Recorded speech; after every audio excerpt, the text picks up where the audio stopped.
Operation સિંદૂરને લઈને breaking news મળી રહ્યા છે। પાકિસ્તાનમાં તબાહીની વધુ કેટલીક તસવીરો અત્યારે સામે આવી છે। સીમા પર પાકિસ્તાની ચોકીઓનો કચ્ચર ધાડ વળી ગયો છે। પાકિસ્તાની ચોકીઓ એક કાટમાળમાં સંપૂર્ણ રીતે ફેરવાઈ ગઈ છે। ભારતે જડબાતોડ જવાબ આપીને આ તમામ ચોકીઓ ઉડાવી દીધી છે। આ એ જ ચોકીઓ છે કે જ્યાંથી સામાન્ય નાગરિકો પર फायरिंग કરવામાં આવતું હતું। પાકિસ્તાનમાં તબાહીની આ વધુ કેટલીક તસવીરો જે સામે આવી છે। સીમા પર પાકિસ્તાની ચોકીઓનો કચ્ચરધાળ વળી ગયો છે। પાકિસ્તાની ચોકીઓ અત્યારે કાટમાળમાં ફેરવાઈ ગઈ છે અને આ એ જ ષડયંત્ર છે, એ જ જગ્યા છે કે જ્યાંથી આ ઘૂસણખોરી કરવામાં આવી રહ્યું હતું। પાકિસ્તાન દ્વારા જે રીતે અહીંયા ફાયરિંગ કરવામાં આવતું હતું, નાગરિકો તરફ જે ફાયરિંગ કરવામાં આવતું હતું, તે આ ચોકીઓ અહીંયા ઉડાવી દેવામાં આવી છે। એટલે અહીંયા સીધો અને સટ જવાબ એમની જ ભાષામાં અહીંયા ભારતે આપી દીધો છે। એમની જ એ ચોકીઓ ઉડાવી દીધી છે। એ ચોકીઓ કે જ્યાંથી એ સામાન્ય નાગરિકોને, એ નાગરિકો કે જેનો કોઈ જ વાંક નથી, નિર્દોષ છે, એવા નિર્દોષ નાગરિકોના ઘરો પર, એમના પર ફાયરિંગ કરતા હતા અને પાકિસ્તાનીઓની આ ચોકીઓને અત્યારે નેસ્તનાબૂદ કરી છે। એને અત્યારે ધ્વસ્ત કરી દીધી છે ભારતીય સેનાએ અને અહીંયા જે જવાબ આપ્યો છે એ જવાબ એ છે કે પાકિસ્તાનની આ ચોકીઓ પર અત્યારે કાટમાળ બની છે। આપણી સાથે જયદેવ જોશી પણ જોડાઈ ગયા છે, ડિફેન્સ એક્સપર્ટ।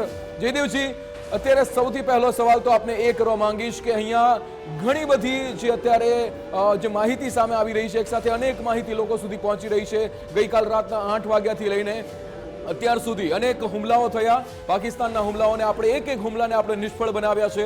પણ અત્યારે આપના શબ્દોમાં સાંભળીશ, આપના શબ્દોમાં લોકોને પણ સંભળાવીએ કે કયા અત્યારે જે ડિફેન્સની સિસ્ટમની વાત કરીએ કે પછી એમના પ્લેનની વાત કરીએ, એ બધું જ આપણે ધ્વસ્ત કર્યું છે। શું અપડેટ છે? જી, અપડેટ આપણી પાસે છે, પણ જેમ આપે કહ્યું તેમ આજે સવાર કે પછી વહેલી પરોઢથી માંડીને અત્યાર સુધી ઘણા બધા બનાવો બની ચૂક્યા છે। આ શરૂ થયા ગઈકાલે અલગ અલગ હવાઈ પ્રોજેક્ટાઇલ્સ જે પાકિસ્તાને લોન્ચ કર્યા। ઉત્તરમાં જમ્મુ કાશ્મીરમાં LOCથી માંડીને નીચે બધા જ રસ્તામાં આવતા સરહદી રાજ્યોથી લઈને ગુજરાતના ભુજ સુધી જે કોઈ પણ પ્રોજેક્ટાઇલ્સ પાકિસ્તાને લોન્ચ કર્યા, એમાંથી મહદ અંશે બધા પ્રોજેક્ટાઇલ્સને એ કંઈ પણ હિમાકત કરે તેની પહેલાં આપણા ડિફેન્સ ફોર્સિસે આપણી અભેદ્ય એવી અને દરરોજ પોતાની કારગરતાને પ્રસ્થાપિત કરી રહેલી S-14 એર ડિફેન્સ સિસ્ટમે નેસ્તનાબૂદ કર્યા।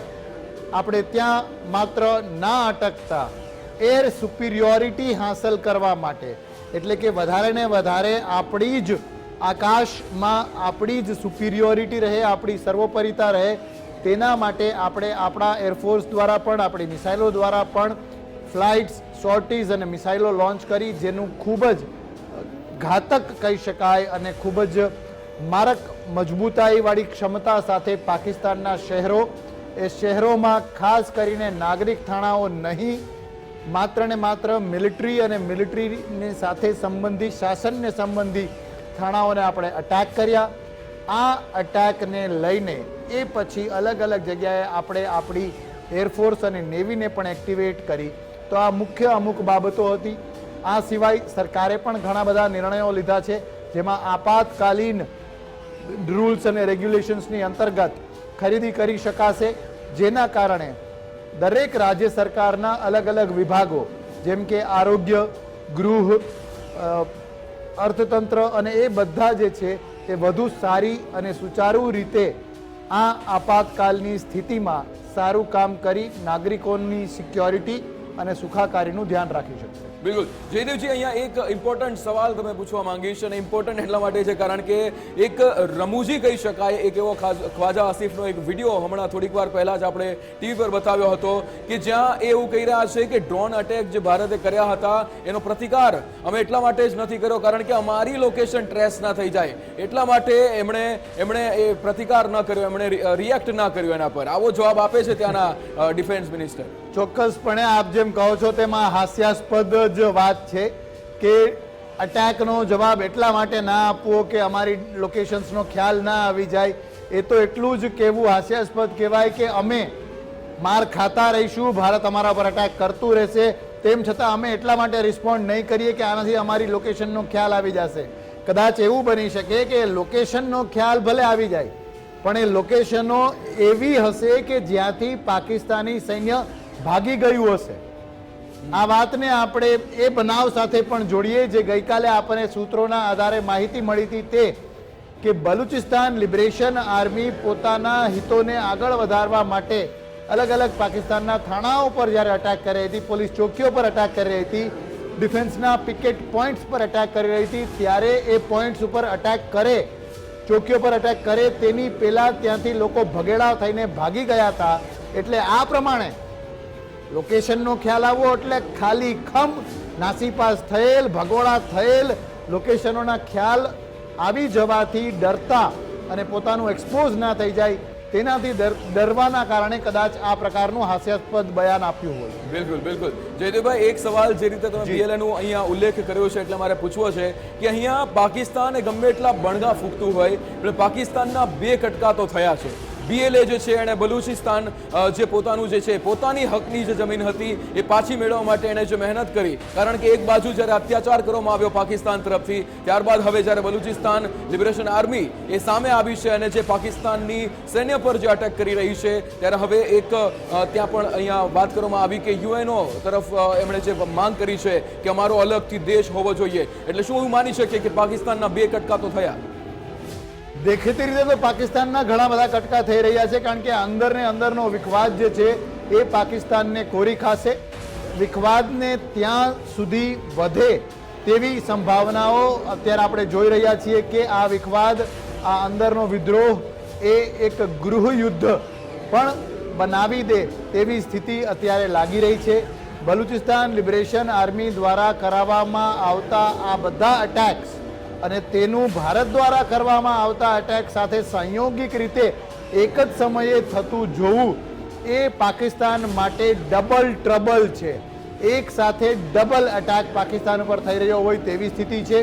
Number 1. Number 2, Balochistan Liberation Army જે છે એ આજે નહીં તો કાલે પોતાની સ્થિતિ, પોતાની જગ્યા, પોતાની જમીન અને પોતાના સૈન્યને વધારે ને વધારે મજબૂત કરવાના ઈરાદાથી કામ કરી રહી છે. વિશ્વમાં બલોચો કેટલાય દેશોમાં ફેલાયેલા છે, એમનું ખૂબ મોટું નાણાકીય ફંડિંગ, અદ્યતન હથિયારો તેમજ અલગ અલગ દેશોમાં રહીને બલુચિસ્તાનના જાણે સ્વાયત્ત કાર્યાલયો ચાલતા હોય તેવી સ્થિતિ જ્યારે હોય ત્યારે આ બલુચિસ્તાનનો વિસ્તાર અને ત્યાંના લોકો જેના ઉપર પાકિસ્તાને દમન ચક્ર ચલાવ્યું એમને હવે હળવાશમાં લેવાની જરૂર પાકિસ્તાને જરાય નથી. નહીં તો અત્યારે પરોક્ષ રીતે જે લાગી રહ્યું છે ને આપે કહ્યું તેમ પાકિસ્તાનના 2 ટુકડા એ પ્રત્યક્ષ રીતે પણ થઈ જતા પાકિસ્તાની ઝંડો ત્યાંથી ફરકાવવાનું જ બંધ થઈ જાય એ સ્થિતિ આવી જતા વાર નહીં લાગે.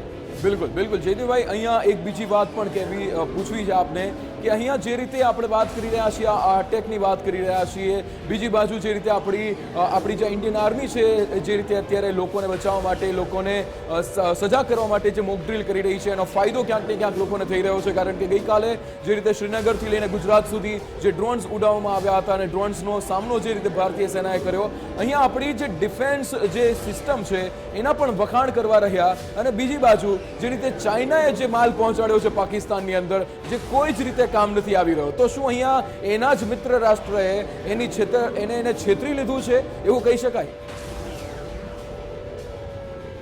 છેતરાતું તો પાકિસ્તાન કદાચ પહેલેથી આવ્યું છે, પણ અત્યારે જે પ્રાપ્ત વિગતોના આધારે અને આપણે જે એનાલિસિસ કરીને કહ્યું તેના આધારે કહીએ તો ચોક્કસપણે એવું લાગી રહ્યું છે કે Pakistan has had a raw deal, એટલે કે તેની સાથે દગો થયો હોય તેવી સ્થિતિ ચોક્કસપણે છે. એ પાકિસ્તાન જે બીજાઓના ખભા પર જ ગોળીબારી કરવા માટે જાણીતું છે, પોતે યા તો ભીખી માંગીને યા તો પોતાને ત્યાંનો કંઈ સ્વાર્થ સજાવીને બીજા દેશોને ઓફર કરીને પોતે જે ફાયદા લેતું હતું, પોતે હથિયારો લેતું હતું, પોતે આંતરરાષ્ટ્રીય સપોર્ટ લેતું હતું, એ બધી વસ્તુઓ અત્યારે ખતમ થઈ રહી છે, ખૂટી રહી છે અને તેનું તકલાદીપણું એ અત્યારે સામે આવી રહ્યું છે. તો એમ કહી શકાય કે પાકિસ્તાન ને ભારત તો જે ટ્રબલ આપે છે, જે તકલીફ આપે છે, પ્રહાર કરે છે તો કરી જ રહ્યું છે, પણ તે સિવાય એમણે જે પોતે જે વાતો ઉપર પોતાનો, આપણે એમ કહીએ તો કે જે વાતો પર પોતાનો દાવ લગાવ્યો હતો એ દાવમાં પણ તેઓ નિષ્ફળ જઈ રહ્યા છે અને તેમને કહેવાતી મદદ એ હવે દગો થયો હોય તેમની સામે એ પ્રમાણેનું ફલિત થઈ રહ્યું છે. બિલકુલ બિલકુલ જયદેવજી, આપણે સવાલો આપને આગળ પૂછીશ, પણ અહીંયા એક ખાસ સમાચાર ઓપરેશન સિંદૂરને લઈને વધુ એક બ્રેકિંગ ન્યૂઝ મળી રહ્યા છે. ઓપરેશન સિંદૂરનો વધુ એક વિડીયો સામે આવ્યો છે. ઓપરેશન સિંદૂર પર ભારતીય સેનાએ આ વિડીયો જાહેર કર્યો છે, જેમાં પાકિસ્તાની ડ્રોન તોડી પાડ્યા હોય તેવું અહીંયા વિડીયોની અંદર આ જોવા મળી રહ્યું છે. ભારતીય સેનાએ પાકિસ્તાનના હુમલાનો પ્રયાસ નિષ્ફળ બનાવ્યો છે. પાકિસ્તાને ડ્રોન હુમલાનો અહીંયા પ્રયાસ કર્યો હતો, પણ એ પ્રયાસ માત્ર પ્રયાસ જ રહ્યો છે, તેને નિષ્ફળ બનાવી દેવામાં આવ્યો છે. બિલકુલ જયદેવજી, આજે અહીંયા પ્રયાસ કરવામાં આવ્યો છે. આજે વિડીયો અત્યારે જે સામે આવ્યો છે, ભારતીય સેના દ્વારા જે આ વિડીયો જાહેર કરવામાં આવ્યો છે, પ્રયાસ તો આ પાકિસ્તાની ડ્રોને કર્યો છે, પણ આ પ્રયાસ નિષ્ફળ બન્યો છે. પાકિસ્તાની ડ્રોન્સ એમની ટેકનોલોજી સાથે ઉડાન તો ભરે છે, પણ એમાં 2-3 ક્ષતિઓ છે. આપણે થોડી ટેકનિકલ વાત પણ કરીએ આપણા દર્શકો માટે ગુજરાત ફર્સ્ટના માધ્યમથી, કે જે આ ડ્રોન્સ ઉડે છે તેની કેટલીક જે પેક્યુલારિટીઝ, જેની ખાસિયતો હોવી જોઈએ, એમાંની ઘણી બધી ખાસિયતો પાકિસ્તાનના ડ્રોન્સ અત્યાર સુધી તો આપણે જે જોયું છે તેમાં ઓછું હોય તે ફલિત થઈ રહ્યું છે. તે શું છે? તો આ ડ્રોન્સની મેન્યુવરેબિલિટી, એટલે કે એમને રિમોટલી જે કોઈ પણ તેનું સંચાલન કરે છે એ તેને ધાર્યા ટાર્ગેટ સુધી પહોંચાડી શકતું નથી. એક વાત. બીજી વાત, ડ્રોન અટેક એટલા માટે જ કરવામાં આવે કે મોટા યુએવી વિમાન અથવા નાના મોટા ફાઇટર પ્લેન એ મોટા ટાર્ગેટ હોય છે. કોઈ પણ એ ડિફેન્ડ કરનાર દેશ પોતાની મિસાઇલ અથવા એન્ટી એરક્રાફ્ટ ગનથી તેને મારી શકે. આ ડ્રોન છે એ નાનું ટાર્ગેટ છે, ઝડપથી ઉડતું ટાર્ગેટ છે, એટલે તેને ખતમ કરવું અઘરું છે. પણ જે રીતે આપણે અત્યારે વિઝ્યુઅલ્સ અને પ્રાપ્ત માહિતી આંકડાઓ જોઈ રહ્યા છીએ તેના આધારે તો આ પાકિસ્તાની ડ્રોન્સ તો સિટિંગ ડક્સ એવું કહેવાય કે બસ બેઠેલી બતકો છે જે હલીચલી નથી રહી અને આપણે એને સરસ રીતે મારી રહ્યા છીએ. તો આ બીજી ક્ષતિ પાકિસ્તાન તરફથી આવતા ડ્રોન્સની છે. જે ત્રીજી ક્ષતિ જે જોવાઈ રહી છે એ છે કે ડ્રોન્સ આવે છે અને તેમના પર આપણે આઘાત કરીએ છીએ. એ કર્યા પહેલા શાના માટે આવે છે આ ડ્રોન્સ? આ ડ્રોન્સ આવે છે કદાચ અહીંયા પેલોડ ડિલિવરી આપણે જેને કહીએ, એટલે કે તેમાં રહેલ બોમ્બ અથવા મિસાઇલ અથવા કોઈ પણ એક્સપ્લોઝિવ જે છે તેની ડિલિવરી કરવા માટે, તે ફેંકવા માટે. તો એ પોતે નષ્ટ થયા પહેલા પણ આ પ્રકારનો પેલોડ ડિલિવરી બોમ્બ ફોડવાનું કામ કેમ નથી કરી શકતું? એટલે ખાલી જાણે પર્યટનમાં આવ્યું હોય, હરે ફરે અને રાહ જોવે કે ભારત મને ક્યારે તોડી પાડે, એ પ્રકારની સ્થિતિ આપણે સમજીએ તો અત્યારે પાકિસ્તાની ડ્રોન્સની થઈ રહી છે. બિલકુલ બિલકુલ જયદેવજી, આગળ એક આપણને બ્રેકિંગ ન્યૂઝ મળી રહ્યા છે, જેને લઈને પણ આપની સાથે ચર્ચા કરવી છે. પાકિસ્તાને આ ડ્રોન હુમલાને તો જે રીતે પાકિસ્તાનના ડ્રોન હુમલાને તો આપણે નિષ્ફળ બનાવ્યો જ છે, પણ વધુ એક બ્રેકિંગ ન્યૂઝ મળી રહ્યા છે. પાકિસ્તાનના જડબાતોડ જવાબનો વધુ એક પુરાવો. પંજાબના હોશિયારપુરમાં પાકિસ્તાની આ મિસાઇલ મળી આવી છે. હોશિયારપુરમાંથી PL-15E મિસાઇલ મળી આવી છે. આ મિસાઇલ ગઈકાલે રાત્રે પાકિસ્તાને આ મિસાઇલથી હુમલો કર્યો હતો. સેનાએ પાકિસ્તાની ડ્રોન હુમલો એ નિષ્ફળ બનાવ્યો છે અને આ મિસાઇલને પણ અહીંયા નિષ્ફળ બનાવવામાં આવી છે. પાકિસ્તાનના જડબાતોડ જવાબનો અહીંયા વધુ એક, જે રીતે પંજાબના હોશિયારપુરમાં આ નિષ્ફળ બનાવવામાં આવ્યો છે હુમલો. વધુ એક બ્રેકિંગ ન્યૂઝ આપણને મળી રહ્યા છે. અહીંયા રક્ષામંત્રી રાજનાથસિંહની બેઠક પૂર્ણ થઈ ગઈ છે. રક્ષામંત્રી રાજનાથસિંહે CDS અને ત્રણેય સેનાના વડાની સાથેની આ બેઠક પૂર્ણ કરી છે. દિલ્હીમાં અંદાજિત 2 કલાક સુધી આ બેઠક ચાલી હતી. ત્રણેય સેનાઓના ચીફની સાથે રાજનાથસિંહે બેઠક કરી હતી અને આ બેઠક હવે પૂર્ણ થઈ ગઈ છે. બેઠકમાં CDS અનિલ ચૌહાણ પણ ઉપસ્થિત રહ્યા હતા. રક્ષામંત્રી રાજનાથસિંહની આ બેઠક પૂર્ણ થઈ ગઈ છે. આને જ લઈને આપની સાથે જયદેવજી આપની સાથે ચર્ચા કરવા માંગીશ, કારણ કે રાજનાથસિંહે જ કહ્યું હતું, રક્ષામંત્રીએ કહ્યું હતું કે ઓપરેશન સિંદૂર હજુ પૂર્ણ નથી થયું. ઓપરેશન સિંદૂર હજુ ચાલુ છે અને એક બાદ એક જે બેઠકો થઈ રહી છે, ત્રણેય સૈન્ય વડાઓ સાથે બેઠક થઈ, CDSની સાથે બેઠક થઈ. પણ વધુ એક સમાચાર આપણને મળી રહ્યા છે. ઓપરેશન સિંદૂરને લઈને બ્રેકિંગ ન્યૂઝ મળી રહ્યા છે. ભારત પાકિસ્તાન તણાવ વચ્ચે જે મોટા સમાચાર મળી રહ્યા છે. ભારતીય વિદેશ મંત્રાલય સાંજે પ્રેસ કોન્ફરન્સ કરવા જઈ રહ્યું છે. સાંજે 5:30 કલાકે વિદેશ મંત્રાલય પ્રેસ કોન્ફરન્સ કરવા જઈ રહ્યું છે. ભારત પાકિસ્તાન યુદ્ધની સ્થિતિને લઈને તમામ જાણકારી આપવામાં આવશે. ભારત પાકિસ્તાન તણાવ વચ્ચેના મોટા સમાચાર. જયદેવજી, આ તમામ જે અત્યારે આપણે ન્યૂઝ જોઈ એને લઈને આપણે એક સવાલ પૂછવો છે કે એક બાદ એક, જેમ મેં કહ્યું કે બેઠકો થઈ રહી છે. રાજનાથ મંત્રી છે, આપણા જે રક્ષામંત્રી છે રાજનાથસિંહ, એ પણ CDSની સાથે ત્રણેય સૈન્ય વડાની સાથે બેઠકો કરી રહ્યા છે. ત્યારે આ બેઠકનો જે બેઠક પૂર્ણ થઈ છે, પણ આગળ શું નિર્ણય લેવામાં આવશે, આગળ કેવી વ્યૂહરચના ઘડવામાં આવશે, એ પણ એક સવાલ છે. અને જે સાંજે 5:30 કલાકે જે વિદેશ મંત્રાલય કોન્ફરન્સ કરવાનું છે, તેમાં પણ આપણને જે વિગતો છે એ મળશે. આપે એકદમ સાચું એનાલિસિસ કર્યું છે. વિગતો એમાં મળવાની છે ને એ વિગતોની પહેલા આ પ્રકારની મીટિંગ રાજનાથસિંહજી એટલે કે રક્ષા મંત્રી ત્રણેય ચીફ સાથે કરે એ જરૂરી છે. બે એંગલથી, આખા દિવસમાં બનેલ બનાવોનો ચિતાર આપવા માટે, અને બીજું જે આ પ્રેસ કોન્ફરન્સ જે હવે આપણે જોઈએ છીએ કે it's becoming an almost a regular feature, દરરોજ લગભગ રેગ્યુલર સમયે થઈ રહી છે.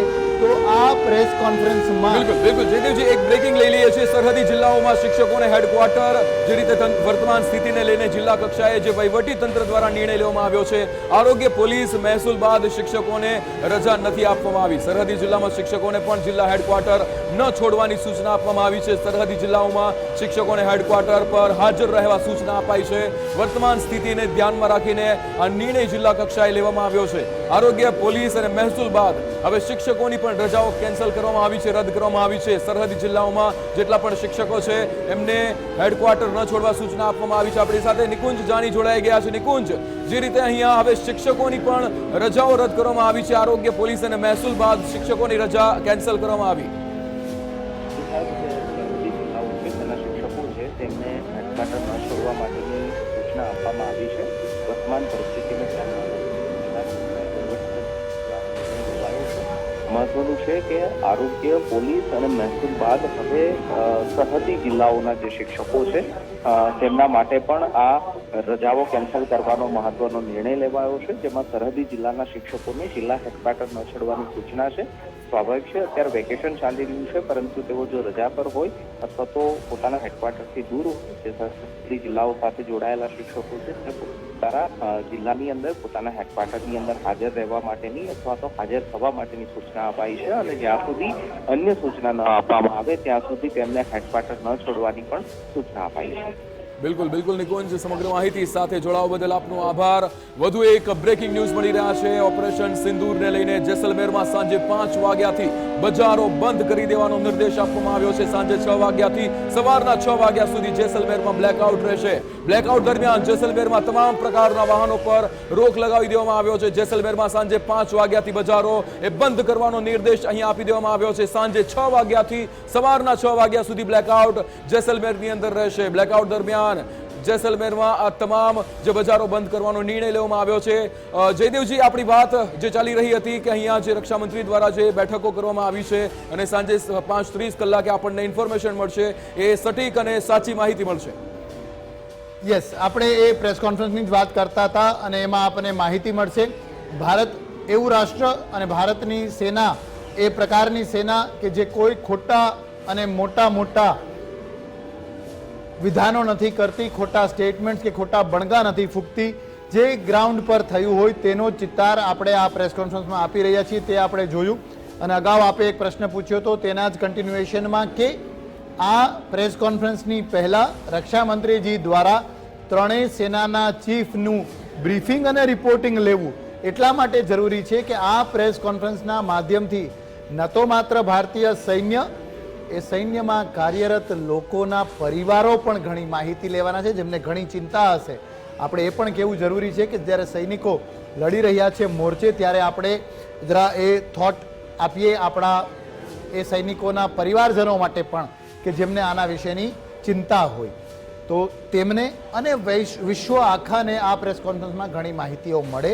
એ પહેલાં આ માહિતીની ખરાઈ અને આ માહિતીના આધારે પ્રેસ કોન્ફરન્સ તો થઈ જશે, પણ એ પ્રેસ કોન્ફરન્સ કર્યા પછી પણ શું હવે રણનીતિ અપનાવવાની છે, આગળના શું ઓપરેશન્સ છે, પાકિસ્તાન ગઈકાલની જેમ આજની સાંજે વહેલી રાત્રે જો કોઈ હુમલો કરે તો તેની સામેનો આપણો એક્શન પ્લાન શું છે, આ બધું ચર્ચવામાં આવે. બિલકુલ જયદેવજી, આપ અમારી સાથે ગુજરાત ફર્સ્ટની સાથે જોડાયા બદલ આપનો ધન્યવાદ. તો અહીંયા જે રીતે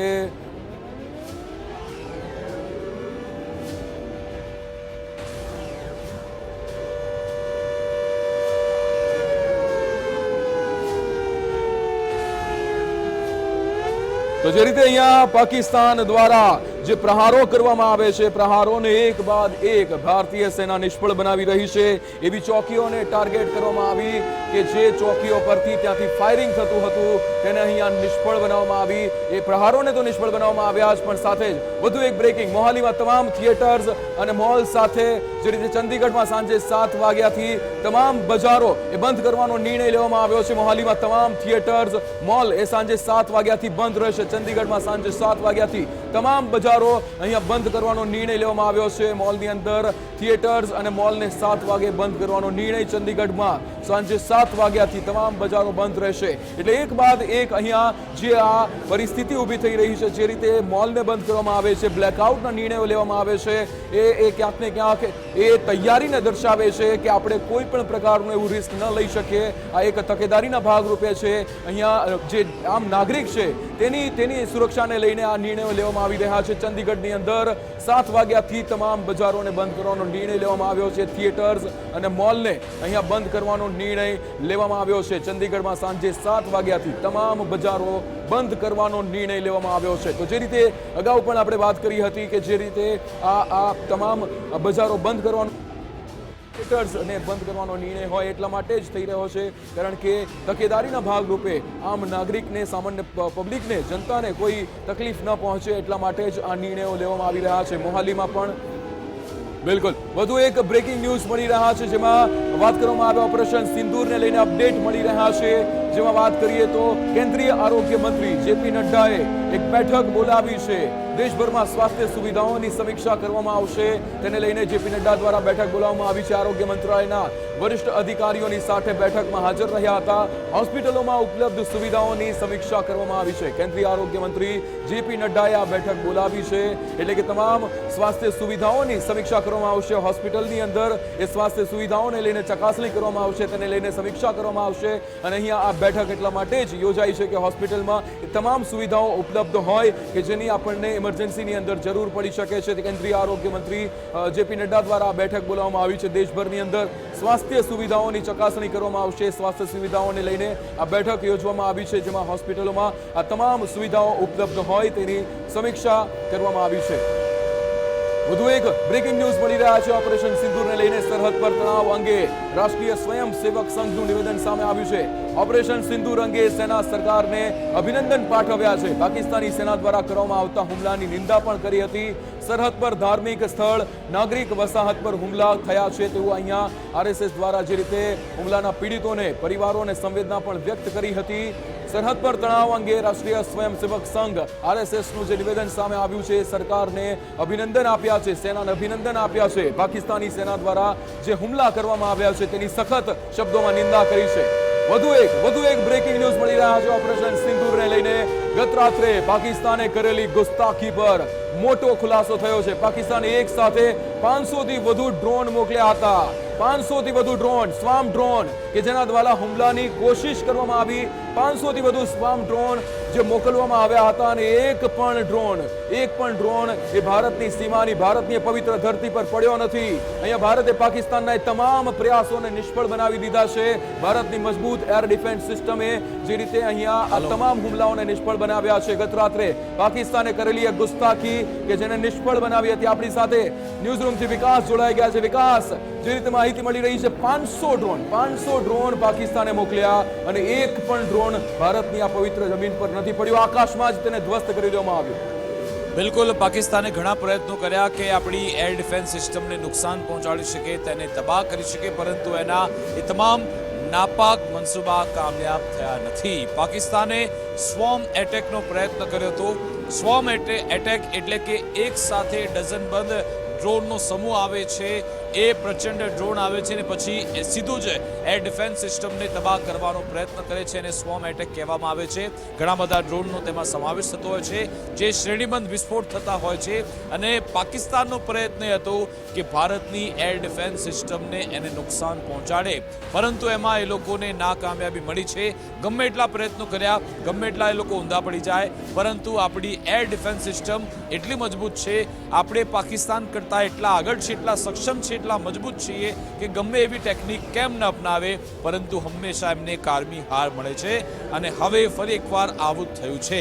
પાકિસ્તાને પ્રયત્ન ખૂબ જ કર્યો કે આપણી જે અલગ અલગ એર ડિફેન્સ સિસ્ટમ છે એને નાકામયાબ કરીએ, એને આપણે નિષ્ફળ બનાવીએ, પરંતુ એમાં પણ એ લોકોને પાછી પાની જ કરવી પડી છે.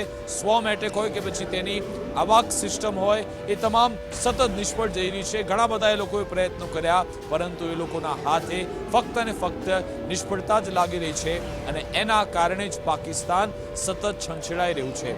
સતત એ અત્યારે આક્રોશિત થઈ રહ્યું છે કે આખરે કેમ બિલકુલ. ભારતને પરાસ્ત કરી શકતા જી નથી. જી બિલકુલ વિકાસ, માહિતી બદલ આપનો આભાર. તો જે રીતે અહીંયા 500 સ્વામ ડ્રોન કે જેના પર ભારત તરફ અટેક કરવામાં આવ્યો હતો પણ એ નિષ્ફળ થયા છે. આપણી સાથે एक्स नेवी ऑफिसर અને मार्कोस कमांडो प्रवीण तिवेटिया सर जोड़ाए गया है. प्रवीण सर, गुजरात फर्स्ट में आपका स्वागत है.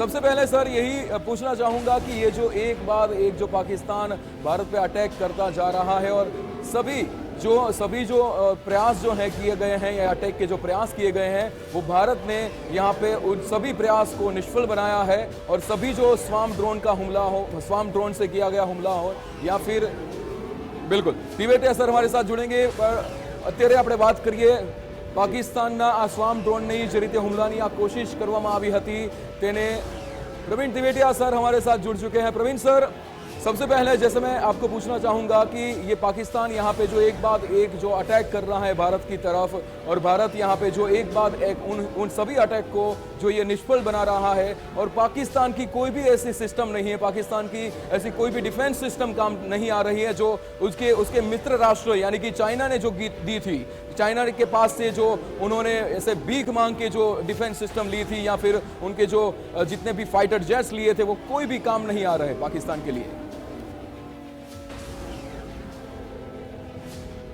जी, मैं सबसे पहले तो अपनी भारतीय सेना, तीनों सेनाओं को मैं सभी को नमन करना चाहूँगा.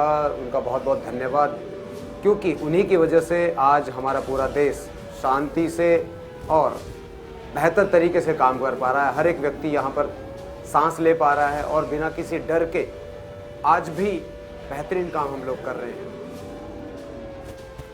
जो ये इन्होंने चाइना से जो इनको सिस्टम दिया था वो S-400 के सामने बिल्कुल कमज़ोर रहा. हमारा जो S-400 है, जो सिस्टम हमने रसिया से लिया था, वो बहुत ही बेहतरीन सिस्टम है. कुछ जालंधर में इन्होंने अटैक्स वगैरह किए थे, उन पर थोड़ा सा हमारा डैमेज हुआ है, क्योंकि एक साथ इतनी सारी मिसाइल्स अगर फायर होगी तो कहीं ना कहीं सिस्टम थोड़ा सा चूक जाता है. बट मैं भारतीय सेना के पराक्रम को, शौर्य को नमन करता हूँ और जितना भी उनकी तारीफ की जाए उतनी कम है, क्योंकि जो पाकिस्तान है पहले से ही भिखारी स्टेट रहा है, उसकी इकोनॉमी बहुत ही कमज़ोर है. दूसरी बात है कि आगे अगर वो वॉर ले रहा है तो सिर्फ अपने आप को एक ऐसी जगह पर कूदा रहा है जो एकदम खाई है. ये कुछ कट्टरपंथी हैं वहाँ पर जो उनको उकसा रहे हैं और उसी उकसाने से जो उनकी सेना है वो उस वॉर में ऑटोमेटिकली आ गई है. तो इनके पास उस तरह के सिस्टम नहीं है. चाइना से जो इन्होंने J-17 इन्होंने जो लिया हुआ है उसकी जो टेक्नोलॉजी है वो हमारे फाइटर जेट जो हमने राफेल लिया हुआ उसके सामने बिल्कुल भी कमतर है.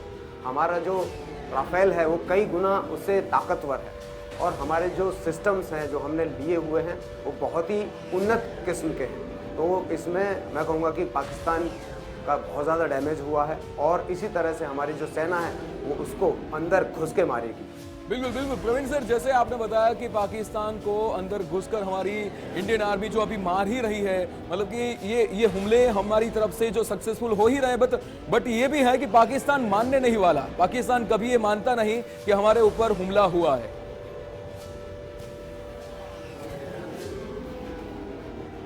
कुछ लोग होते हैं मार खाने के बाद भी कहते हैं कि मार नहीं पड़ी.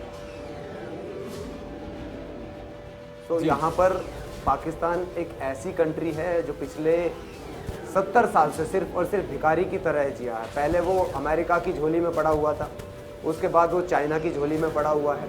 उसके पास खुद का कोई वजूद नहीं है और वहाँ पर कोई भी प्रधानमंत्री 5 साल की सेवा तक नहीं रहा है.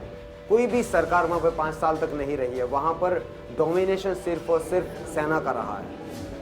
तो एक अस्थिर स्टेट है, बफर स्टेट है, तो दूसरी कंट्री सिर्फ उसका फ़ायदा उठाती आई हैं और ये वहाँ की सेना है वो हर काम करती है. बिल्कुल बिल्कुल प्रवीण से आपके पास आऊंगा एक બ્રેકિંગ ન્યૂઝ મિલ રહી है ઓપરેશન સિંદૂરને લઈને વધુ એક સમાચાર બ્રેકિંગ ન્યૂઝ મળી રહ્યા છે આજે રાત્રે પાકિસ્તાનની કિસ્મતનો ફેસલો થવાનો છે આઈએમએફ પાકિસ્તાનને ફંડિંગ પર ફેસલો લેવા જઈ રહ્યું છે જે રીતે આઈએમએફ પાસેથી પાકિસ્તાન 11,000 કરોડ રૂપિયાની લોન માંગી રહ્યું છે ત્યારે હવે પાકિસ્તાનની કિસ્મતનો ફેસલો થવા જઈ રહ્યો છે આઈએમએફ પાકિસ્તાનને ફંડિંગ પર ફેસલો લેશે આઈએમએફ પાસેથી પાકિસ્તાન 11,000 કરોડ રૂપિયાની લોન માંગી રહ્યું છે એટલે અગેન અહીંયા ફરીવાર આપણે એ જ કહી રહ્યા છીએ કે વારંવાર પાકિસ્તાન જે છે ફંડિંગ માંગતું રહે છે પાકિસ્તાન એ ભીખ માંગતું જ રહે છે અને વધુ એક 11,000 करोड़ रुपया लोन मांगी રહ્યું છે अपनी साथे प्रवीण सर जुड़ाયેલા છે प्रवीण सर यहाँ पे पाकिस्तान ये पाकिस्तान की अगर हम बात करें तो एक बाद एक जो वहाँ पे जो रुपयों की कमी रहती है पाकिस्तान फिर से आईएमएफ के पास 11,000 करोड़ रुपया मांग रहा है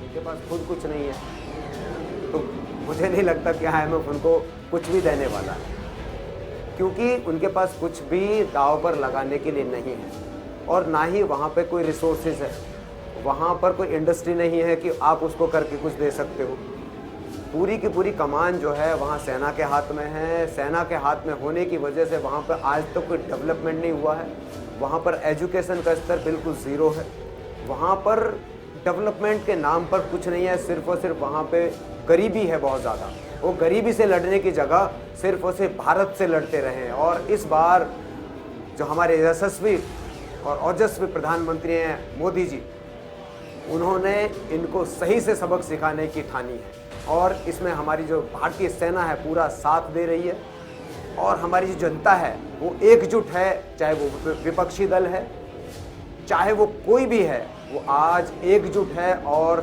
सेना के साथ में खड़ा हुआ है सरकार के साथ में खड़ा हुआ है और ये पूरी सोसाइटी एकजुट होकर भारत के लिए लड़ेंगे हम पाकिस्तान का नामो निशान मिटा देंगे बिल्कुल बिल्कुल प्रवीण सर आपके पास एक और भी क्वेश्चन लेकर मैं आऊंगा लेकिन एक ब्रेकिंग न्यूज पे नजर कर लेते हैं ऑपरेशन सिंदूर ने લઈને વધુ એક બ્રેકિંગ ન્યૂઝ મળી રહ્યા છે દિવાળીઓ પાકિસ્તાને યુદ્ધની સ્થિતિ વચ્ચે ભીખ માંગી છે પાકિસ્તાને વિશ્વના દેશોને લોન આપવા માટે અપીલ કરી છે એક્સ પ્લેટફોર્મ પર આર્થિક બાબતોને લઈને અહીંયા જે ભીખ માંગવામાં આવી છે આંતરરાષ્ટ્રીય ભાગીદારો એ વધુ લોન આપે તેવી અહીંયા પાકિસ્તાન માંગ કરી રહ્યું છે યુદ્ધ અને સ્ટોક માર્કેટ ક્રેશ થયું છે જેના કારણે અહીંયા પાકિસ્તાન જો હવાત્યા મારી રહ્યું છે દિવાળીઓ થઈ ગયેલું આ પાકિસ્તાન યુદ્ધની સ્થિતિ વચ્ચે હવે વિશ્વના દેશોની પાસે અહીંયા લોન માંગતું નજરે આવી રહ્યું છે प्रवीण जी मैं आपको पूछना चाहूंगा आप एक नेवी ऑफिसर रह चुके हैं नेवी में आपने काम किया है नेवी ऑफिसर के तौर पे आपने बहुत सारा समय वहां पे बिताया है मैं आपको ये भी पूछना चाहूंगा जैसे गुजरात का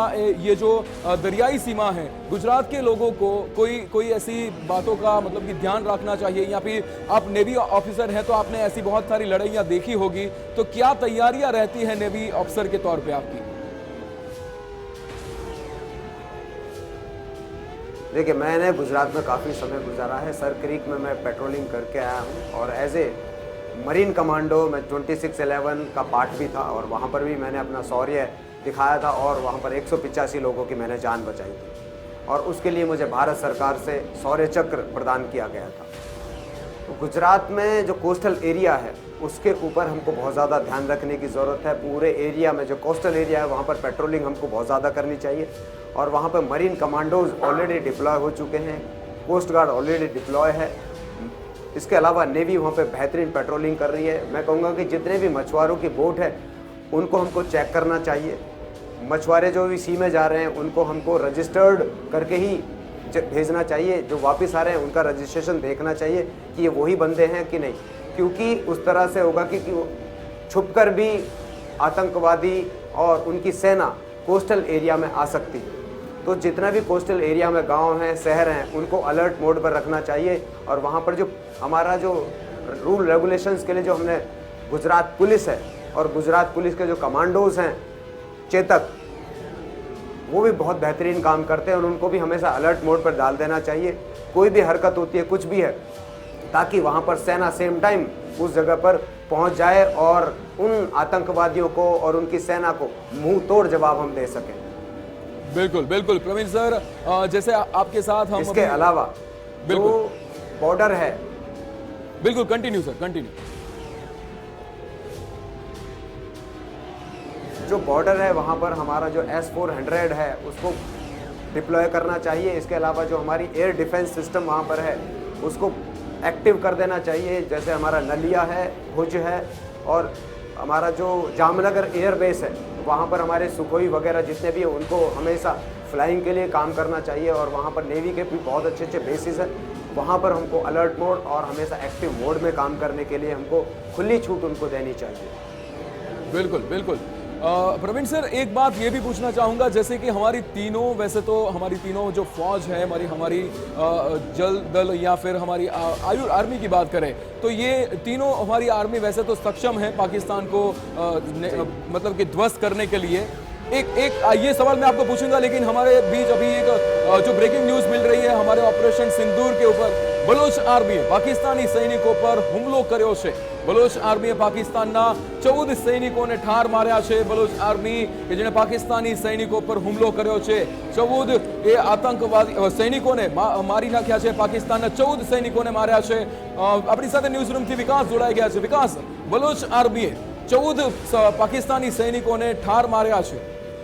બિલકુલ વિક્રમ, પાકિસ્તાન માટે આ આઘાતજનક સમાચાર એટલા માટે છે કારણ કે એક ફ્રન્ટ પર ભારતીય સેના જવાબ આપી રહી છે અને બીજા ફ્રન્ટ પર બલોચ આર્મી પહેલાથી તૈયાર છે। અને ગુજરાત ફર્સ્ટે સૂત્રોની મદદથી જે જાણકારી આપી હતી દર્શકોને કે બલોચ આર્મીએ અફઘાનિસ્તાન ઈરાનનો એક ભાગ કવર કરી લીધો છે, એ સમાચારને વધારે વેગ એટલા માટે મળે છે કારણ કે વધુ કેટલાક જવાનોને મારવામાં આવ્યા છે। અને આ વખતે હવે સમાચાર મળી રહ્યા છે ટીટીપી તહેરીકે તાલિબાન ઓફ પાકિસ્તાન પણ હવે મદદ કરી રહ્યું છે, પણ જોરદાર હુમલા કરી રહ્યું છે।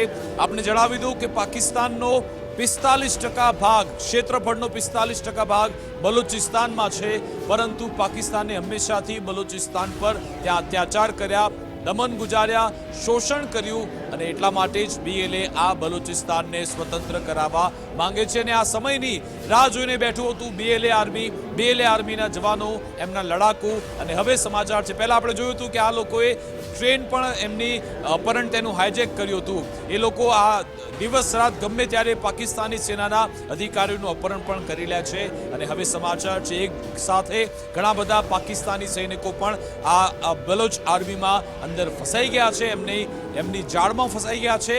એટલે કે એ દિવસો દૂર નથી વિક્રમ કે જ્યારે બલોચિસ્તાનમાં જે પાકિસ્તાની જે પોલીસ છે અથવા તો કેટલાક એવા જવાનો છે જે કદાચ બળવો પણ કરે, એ લોકો બીએલએ આર્મીને જો સપોર્ટ કરી દે, બીએલએ સાથે જોડાઈ જાય કે જે એક આખી મોટી બટાલિયન છે, એ જો સંયુક્ત રીતે કામ કરે તો એ દિવસો દૂર નથી કે આખું બલુચિસ્તાન પાકિસ્તાનના હાથમાંથી જતું રહે। અને આપણી સાથે જે ડિફેન્સ એક્સપર્ટ છે એમને પણ પૂછો કે શું એ શક્યતા છે ખરી કે બલુચિસ્તાનમાં બળવો થાય, પાકિસ્તાનની પોલીસ પોતે બળવો કરે અને બીએલએ આર્મી સાથે જોડાઈ જાય અને આખું બલુચિસ્તાન પાકિસ્તાનના હાથમાંથી જતું રહે। વિક્રમ, बिल्कुल बिल्कुल विकास, ये पण आपणे सवाल करीशुं। अहींया अपनी साथे प्रवीण तिवेटिया सर जोड़ाई गया है। प्रवीण सर, जैसे अभी हमने बात की कि जहाँ पे हमारी आर्मी की बात करें या फिर हमारी डिफेंस सिस्टम की जो बात कर रहे थे, तो ऐसी नेवी के पास कौन सी ऐसी सिस्टम्स हैं जहाँ से पाकिस्तान को सीधा डिफेंड कर सकते हैं या फिर अटैक कर सकते हैं?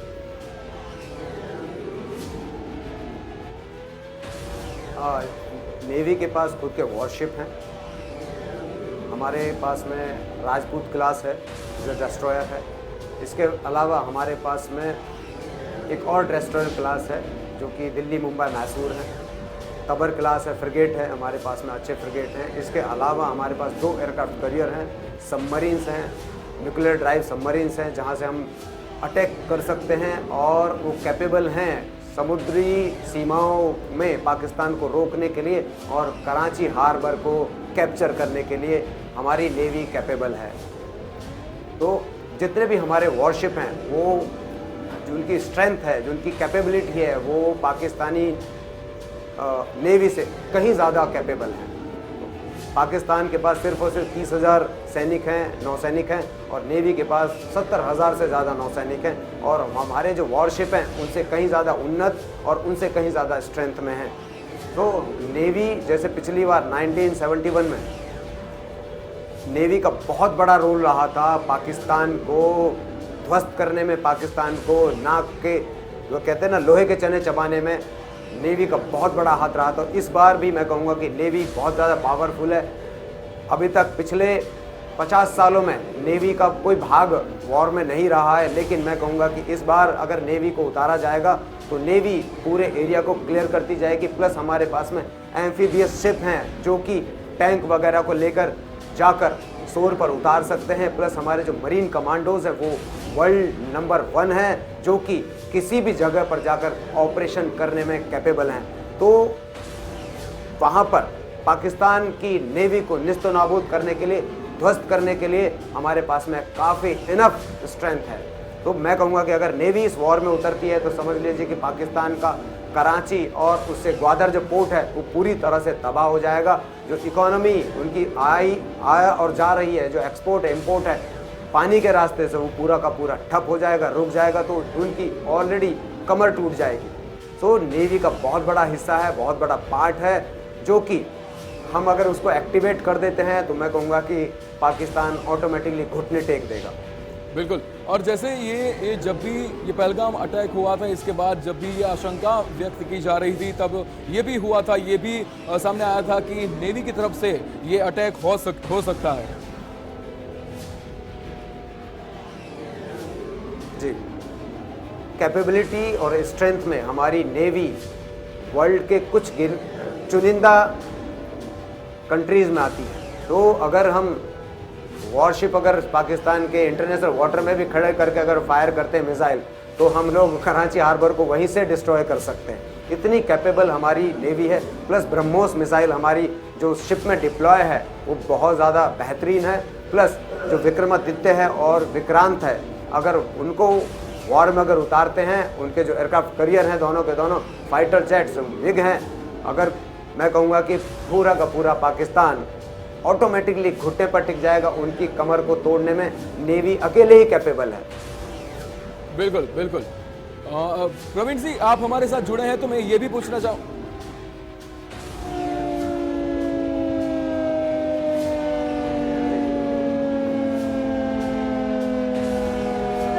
સમાચાર ચીને કહ્યું તમામ પ્રકારના આતંકવાદનો વિરોધ કરે છે। મોટા સમાચાર અત્યારે મળી રહ્યા છે। ભારત પાકિસ્તાનને શાંતિ અને સ્થિરતાની અપીલ ચીને કરી છે। તણાવ ઘટાડવા વૈશ્વિક સમુદાય સાથે કરીશું કામ। ચીનના વિદેશ મંત્રાલયના પ્રવક્તા લીન જીયાને નિવેદન આપ્યું। વર્તમાન ઘટનાક્રમથી અમે ચિંતિત છે, લીન જીયાને કહ્યું છે। આ સંદેશાનો સ્પષ્ટ અર્થ એ થાય છે કે આખરે ચીને પર આતંકિસ્તાન પાકિસ્તાનનો સાથ છોડી દીધો છે અને ચીને કહ્યું છે કે અમે તમામ પ્રકારના આતંકવાદનો વિરોધ કરીએ છીએ। એનો મતલબ એ છે કે હવે ચીન પાકિસ્તાનની સાથે નથી ઊભું। હવે ચીનને પણ ડર લાગે છે કે આ ભારત અને પાકિસ્તાન વચ્ચે જે આતંકવાદની આગ ભડકી ઉઠી છે એ આગમાં ક્યાંક ચીનના હાથ ન બળી જાય અને એટલા જ માટે ચીન આમાં ઇન્વોલ્વ થવા જ નથી માંગતું। ચીને પોતાનો સ્ટેન્ડ ક્લિયર કરી દીધો છે। ચીને કહી દીધું છે કે અમે આ આતંકવાદની સાથે નથી। સાથે જ ચીને કહ્યું ભારત પાકિસ્તાન શાંતિ અને સ્થિરતાથી સંયમથી કામ લે આ મામલામાં। પરંતુ મહત્વપૂર્ણ તો એ છે કે પાકિસ્તાન અત્યાર સુધી જેના જોરે ઉછળકૂદ કરતું હતું, પાકિસ્તાન અત્યાર સુધી જેના જોરે અત્યાર સુધી હથિયારોના જોરે પાકિસ્તાન ભારતને ધમકાવતું હતું, અત્યારે હવે એ જ ચીને પાકિસ્તાનનો હાથ છોડી દીધો છે। વચ્ચે મોટા સમાચાર, શાહબાઝમાં પીએમ મોદીનું નામ લેવાની પણ હિંમત નથી। પાકિસ્તાનના સાંસદે જ શાહબાઝ શરીફને ખુલ્લા પાડ્યા છે। જી હા, શાહબાઝ પીએમ મોદીનું નામ લેવાથી પણ ડરે છે। પાકિસ્તાની સંસદના દ્રશ્યો સામે આવ્યા છે, જેમાં પાકિસ્તાનના સાંસદ બોલી રહ્યા છે કે પાકિસ્તાનના વડાપ્રધાન શાહબાઝ શરીફમાં વડાપ્રધાન નરેન્દ્ર મોદીનું નામ લેવાની પણ હિંમત નથી। जब आपका लीडर बुज़दिल हो, वो मोदी का नाम ना ले सके, उसको आप क्या पैगाम दे रहे बॉर्डर पे लड़ने वाले जवान को? जब आपका लीडर बुज़दिल हो, वो मोदी का नाम ना ले सके, उसको आप क्या पैगाम दे रहे बॉर्डर पे लड़ने वाले जवान को? जब आपका लीडर बुज़दिल हो, वो मोदी का नाम ना ले सके, उसको आप क्या पैगाम दे रहे बॉर्डर पे लड़ने वाले जवान को? जब आपका लीडर કહી દીધું છે કે પાકિસ્તાનમાં ત્રેવડ નથી, પાકિસ્તાનના વડાપ્રધાનમાં તેવડ નથી કે તે ભારતના વડાપ્રધાનનું નામ લઈ શકે।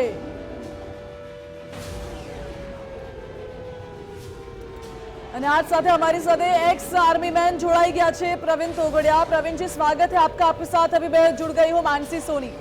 प्रवीण जी, अब तो पाकिस्तान के साथ चीन भी नहीं खड़ा है। पाकिस्तान को अब तक कॉन्फिडेंस था कि चीन उसके साथ है, चीन पाकिस्तान को हथियार सप्लाई करेगा, पर अब तो चीन ने भी अपना स्टैंड क्लियर कर दिया है, पाकिस्तान अकेला पड़ गया है।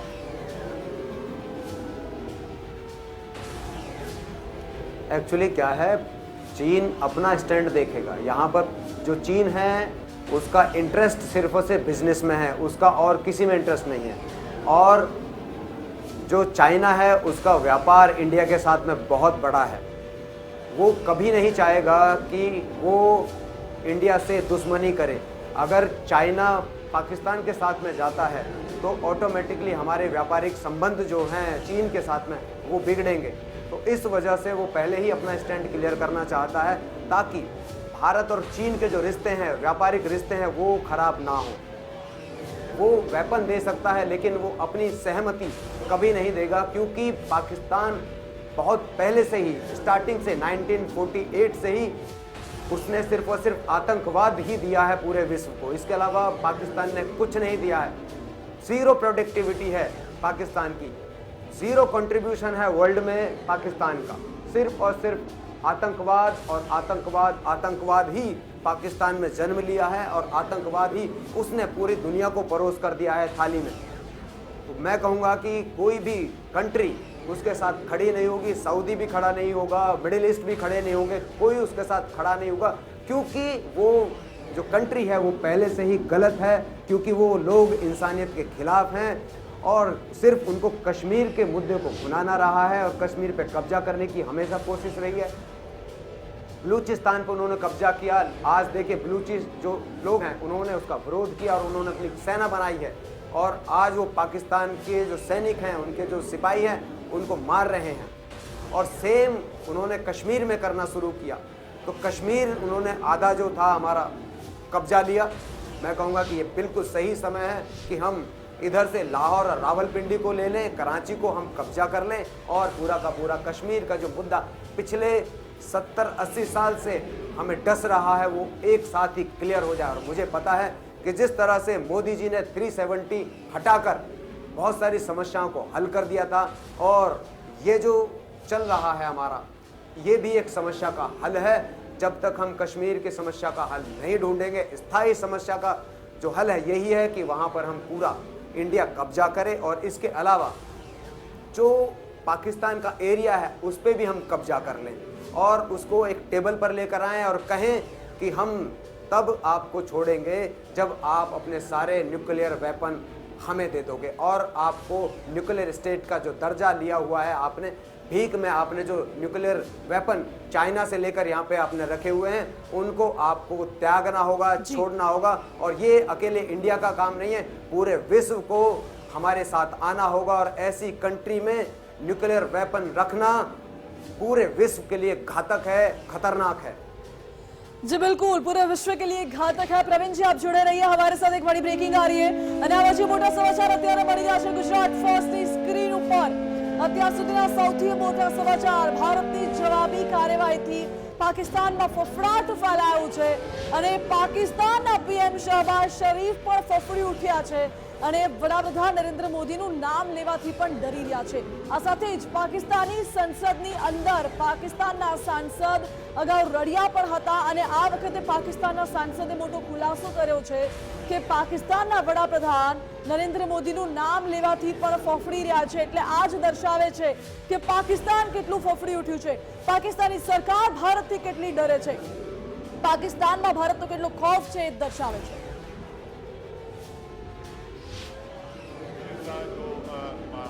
ड्रोन हमला हुआ वो ड्रोन हमला बेसिकली हमारी जो लोकेशंस हैं उसको डिटेक्ट करने के लिए जो है किया गया। एक टेक्निकल चीज़ है जिसको मैं उस तरह एक्सप्लेन नहीं कर सकता और इसलिए उनको इंटरसेप्ट ना किया गया ताकि हमारी लोकेशंस जो हैं वो लीक ना हो या वो लोकेट ना हो। कल का जो ड्रोन हमला हुआ वो ड्रोन हमला बेसिकली हमारी जो लोकेशंस हैं उसको डिटेक्ट करने के लिए जो है किया गया। एक टेक्निकल चीज़ है जिसको मैं उस तरह एक्सप्लेन नहीं कर सकता और इसलिए उनको इंटरसेप्ट ना किया गया ताकि हमारी लोकेशंस जो हैं वो लीक ना हो या वो लोकेट ना हो। એટલે પાકિસ્તાનમાં ફફડાટ છે એ વાત તો સ્પષ્ટ છે। प्रवीण जी, अभी जैसे कि हमने बात की, चीन भी अब तो पाकिस्तान के साथ नहीं है, विश्व के कोई भी देश बल्कि पाकिस्तान के साथ खड़े रहने तो तैयार नहीं है, मगर तुर्की क्यों पाकिस्तान का साथ दे रहा है?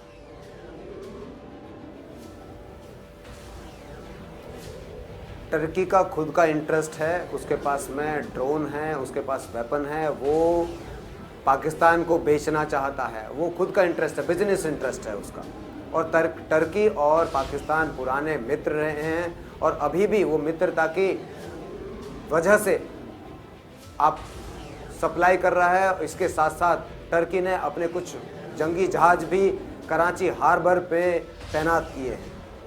तो मैं कहूँगा कि जिस तरह से हमने जब वहाँ पर भूकंप आया था तो भारत पहला देश था जब टर्की की मदद के लिए यहाँ से हमने NDRF वहाँ पर भेजी थी। तो मैं कहूँगा कि टर्की को शर्म आनी चाहिए कि सबसे पहले हमने उनकी सपोर्ट की थी। हम उनके इस तरह से जब उनके यहाँ भूकंप आया था तो हम वहाँ पर गए थे सपोर्ट के लिए, उनको खड़ा करने के लिए। अपनी डॉक्टर की टीम्स गई थी, वहाँ पर हमने उनका इलाज किया। और आज जहाँ पर टर्की को हमारे साथ खड़ा होना चाहिए वो पाकिस्तान के साथ खड़ा हुआ है, एंटी ह्यूमैनिटी के साथ में खड़ा हुआ है। वो लोग ह्यूमैनिटी के साथ नहीं हैं। जो लोग ह्यूमैनिटी के साथ में हैं, इंसानियत के साथ में हैं, वो भारत के साथ खड़े हुए हैं। क्योंकि विश्व में आप देखोगे हर कंट्री जो है, जो यूरोप है जी, ऑस्ट्रेलिया है, न्यूजीलैंड है, अमेरिका है, सब लोग आतंकवाद को झेल चुके हैं। वो लोग आतंकवाद को जानते हैं। कहा कि टर्की को अपना पर्सनल इंटरेस्ट दिख रहा है पाकिस्तान में, इसलिए वो पाकिस्तान की हेल्प कर रहा है। तो फिर पर्सनल इंटरेस्ट में क्या हो सकता है? पाकिस्तान के पास तो ना ही पैसे है, ना ही पानी है, ना ही खाने के लिए अभी ज्यादा इंतजाम है, और ना ही पाकिस्तान के पास ऐसे कोई हथियार है। पाकिस्तान के पास कुछ ऐसे रिसोर्सेज हैं, मिनरल्स हैं जो कि खदानों में हैं, ऑयल फील्ड हैं जहां पर टर्की अपना इंटरेस्ट देख रहा है। तो कोई भी कंट्री इतनी पागल नहीं है क्योंकि वो बिना इंटरेस्ट के किसी को सपोर्ट करे। तो उनको लगता है कि वहाँ पर कुछ इंटरेस्ट है, वहाँ से चीज़ों को निकाला जा सकता है। तो उस लिए इसके कारण है कुछ कि हाँ, वो दोस्ती भी निभा लेगा और साथ साथ में अपने कुछ डील्स वो पाकिस्तान के साथ में कर सकता है, वेपन देकर या उसको सपोर्ट करके। जी बिल्कुल, अगर बात देखने चाहे तो चीन की बात हुई, टर्की की बात हुई। अब सवाल यहाँ पे बलूचिस्तान पे आके रुकता है, क्योंकि पाकिस्तान से बलूचिस्तान अलग होना चाहता है काफी समय से, मगर पाकिस्तान उसको अलग होने नहीं देता है। और इस बार तो जैसे ही भारत ने हमला किया, भारत ने काउंटर अटैक किया, बलूचिस्तान ने भी मौके पे चौका मार दिया और BLA ने भी पाकिस्तानी आर्मी पे हमला शुरू किया है। आप कैसे देख रहे हैं? मैं कहूँगा कि हमारी जो भारतीय सेना है उनको BLA का साथ देना चाहिए। तो अगर हमारी 4 से 5 यूनिट भी जाकर BLA का साथ देती हैं तो बलूचिस्तान ऑटोमेटिकली आज़ाद हो जाएगा। पाकिस्तान की जो सेना है उसको मार भगाने के लिए और नस्तो नाबूद करने के लिए हमारी 3 से 4 यूनिट ही काफ़ी हैं। वो प्लस हमारे कुछ इक्विपमेंट हैं, वो अगर हम BLA को दे देते हैं या उनका सपोर्ट करते हैं, जिस तरह से हमने मुक्ति वाहिनी बनाई थी बांग्लादेश को आज़ाद करने के लिए, इसी तरह से हम इस तरह से कुछ किया जा सकता है, कर सकते हैं, जिससे जो बलूच लोग हैं उनकी सपोर्ट हो सके और बलूचिस्तान को आज़ाद किया जा सके। तो बड़ी बात नहीं है, अगर हम यहाँ से सपोर्ट करते हैं तो बलूच अपना स्टैंड ले पाएंगे और बलूचिस्तान आज़ाद देश बन जाएगा, क्योंकि उनके अंदर कैपेबिलिटी है। और वो पिछले 70 साल से सिर्फ और सिर्फ पाकिस्तान से पिटते आए हैं और झेलते आए हैं और उनके ऊपर बहुत अच्छा अत्याचार हुए हैं।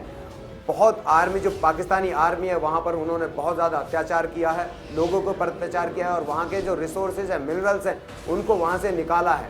तो उनको पता है कि उनके पास क्या है, तो इसलिए उस एरिया पर वो कब्जा करके रखे हुए हैं। और मैं कहूँगा ये बिल्कुल सही समय है कि जहाँ पर हमने 1971 में हमने बांग्लादेश को आज़ाद करवाया था, उसी तरह से हम 2025 में एक नई कंट्री बनवा सकते हैं जिसका नाम होगा बलूचिस्तान। जी, प्रवीण जी, 1971 में भारत की मदद से बांग्लादेश आजाद तो हो गया था। उस वक्त बांग्लादेश भारत का दोस्त था, मगर जब से बांग्लादेश में भी सत्ता परिवर्तन का दौर शुरू हुआ है, बांग्लादेश ने भी भारत से दोस्ती अभी कम कर दी है, ऐसा लग रहा है। तो क्या आपको लगता है कि अगर अभी भारत बलूचिस्तान को मदद करेगा तो आगे जाके बलूचिस्तान भारत से अच्छी दोस्ती निभाएगा? देखिए, जब तक वहाँ पर शेख हसीना की सरकार थी तब तक जब तक हमारे बांग्लादेश के साथ में बहुत अच्छे रिलेशन थे। जैसे ही वहाँ पर सेना कंट्रोल करना शुरू कर दी, वहाँ पर गड़बड़ होने लगी। सेना का कंट्रोल ज़्यादा हुआ तो वहाँ पर जो डेमोक्रेसी थी वो क्षीण हो गई। इस वजह से सारी समस्याएं हुई हैं। जब शेख हसीना थी तो बांग्लादेश एक स्टेज पर था, वहाँ की पर कैपिटा इनकम काफ़ी बढ़ी थी और उसका जीडीपी बहुत अच्छा चल रहा था। तो यहाँ पर भी कुछ कट्टरपंथी लोग हैं वहाँ पर, जो कि पाकिस्तान से इन्फ्लुएंस होकर उन्होंने सब कुछ किया। तो पाकिस्तान प्लस अमेरिका का कुछ इंटरेस्ट उसमें जगा, इस वजह से सारा कुछ हुआ।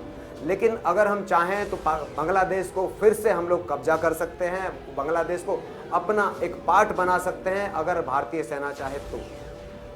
प्लस जो बीएलए है, जो बलूच लोग हैं, वो जो बांग्लादेश है उस तरह के लोग नहीं है, बहुत ही ईमानदार और जुझारू लोग हैं वहाँ के। उन्होंने बहुत झेला है और झेलने के बाद वो खड़े हो रहे हैं। तो मैं कहूँगा कि हमको इस तरह से सपोर्ट करना चाहिए बलूचीज़ का। और अगर बांग्लादेश में आर्मी कंट्रोल करना शुरू करती है और आर्मी हमें आंख दिखाना शुरू करे, तो मैं कहूँगा कि ये बिल्कुल सही समय है जहाँ पर हम बांग्लादेश को टेक ओवर कर लें और अपना उसको एज ए स्टेट घोषित कर सकते हैं। अच्छा प्रवीण जी, बहुत बहुत धन्यवाद आपका हमारे साथ जुड़ने के लिए।